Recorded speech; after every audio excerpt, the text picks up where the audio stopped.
साची सचिन शिंदे आणि तुमच्यासाठी घेऊन आले मऊ लुसलुशीत गुळाचा शिरा। तर अशा प्रकारे मी साहित्य घेतलेलं आहे।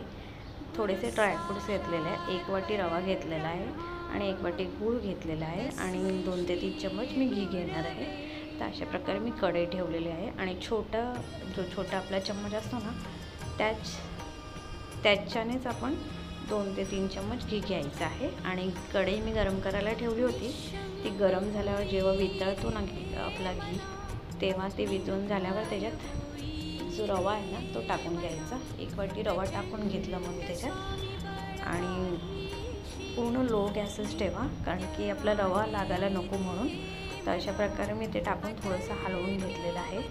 आणि मी गुळाचा शिरा बनवणार आहे म्हणून मी अशा प्रकारे आधी रवा टाकून पूर्ण लो गॅस केलेला आहे, ठेवलेला आहे आणि त्याच्यासाठी गुळाचं पाणी बनवायचं आहे। तर मी ज्या वाटीने मी रवा घेतला होता त्याच वाटीने मी 3 वाटी पाणी घेणार आहे।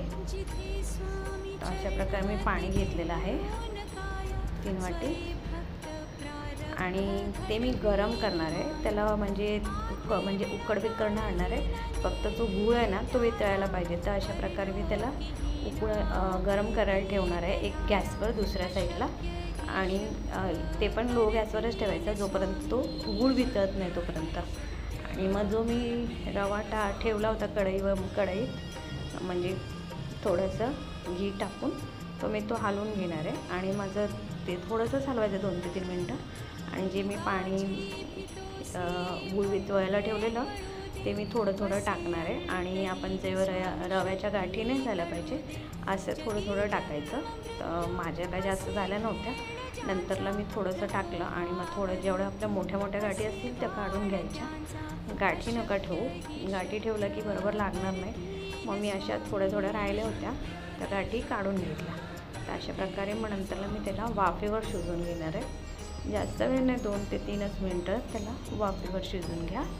तर अशा प्रकारे वाफेवर शिजवून घेतल्यानंतर मी पुन्हा त्याला हलवून घेतलं आणि मग वरून मी नंतरला परत 1 चम्मच घी टाकणार आहे। तर अशा प्रकारे मी हलवून घेतल्यानंतरला परत मी 1 चम्मच घी टाकून घेतलं आणि पुन्हा हलवून घेणार आहे। तर अशा प्रकारे मी हलवून घेतलेलं आहे। आणि काल गुरुपौर्णिमा होती म्हणून म्हटलं काहीतरी बनवावं, म्हणून गोड म्हणून मी आपला शिरा बनवलेला आहे गुळाचा। तर अशा प्रकारे माझा शिरा झालेला आहे आणि मग देवाला दाखवावं म्हणून काल गुरुपौर्णिमेच्या वेळी माझ्या मिस्टरांनी देवाला नैवेद्य दाखवला। तर अशा प्रकारे मी शिरा बनवलेला आहे। तर बघा, तुम्हाला माझी रेसिपी आवडली असेल तर लाईक शेअर नक्कीच करा, तर सबस्क्राईबसुद्धा करा। धन्यवाद माझा व्हिडिओ बघितल्याबद्दल। बाय।